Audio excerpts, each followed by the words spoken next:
Hello people, వర్షాకాలం అయితే వచ్చేసింది. వేడి వేడిగా ఇది తింటే మాత్రం చాలా బాగుంటుంది. అదే ఫిష్ ఎగ్ ఫ్రై.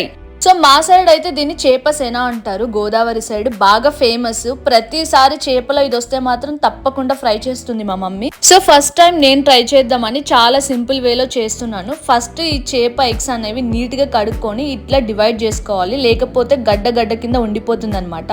తర్వాత ప్యాన్ పెట్టుకొని ఆయిల్ వేడి చేసుకోవాలి. ఆయిల్ అనేది ఎక్కువ క్వాంటిటీలోనే వేసుకోవాలి, ఎందుకంటే ఇది ఆయిల్ అనేది ఎక్కువనే అబ్జర్వ్ చేసుకుంటుంది.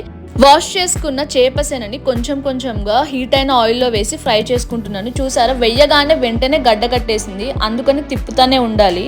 వేసిన ఒక 2 minutes కి మనకి సెన అనేది కుక్ అయిపోతుంది. ఒక ఎగ్ బుర్జీ కన్సిస్టెన్సీలో వస్తుంది చూపించినట్లు. తర్వాత ముందుగా పసుపు వేసుకొని బాగా మిక్స్ చేసుకొని ఫ్రై చేయాలి. తర్వాత అల్లం పేస్ట్ వేసుకోవాలి. తర్వాత జీలకర్ర, వెల్లుల్లి paste, garam masala, fish masala and టేస్ట్కి సరిపడేంత సాల్ట్ వేసుకొని బాగా కలుపుకోవాలి. మనకి సేమ్ ఎగ్ బుర్జీ టేస్టే అనిపిస్తుంది. చెప్పిన ఇంగ్రీడియంట్స్ అన్ని కూడా సరిపడే క్వాంటిటీలో వేసుకుంటే టేస్ట్ అదిరిపోతుంది. కొంచెం ఫ్రై అయిన తర్వాత కారం కూడా సరిపడినంత వేసుకొని బాగా కలుపుకొని మళ్ళీ ఒకసారి ఫ్రై చేసుకుంటే సరిపోతుంది. సో మీరు కావాలంటే మిడిల్లో టేస్ట్ చేయొచ్చు, ఏమైనా తక్కువ పడితే మళ్ళీ యాడ్ చేసుకోవచ్చు.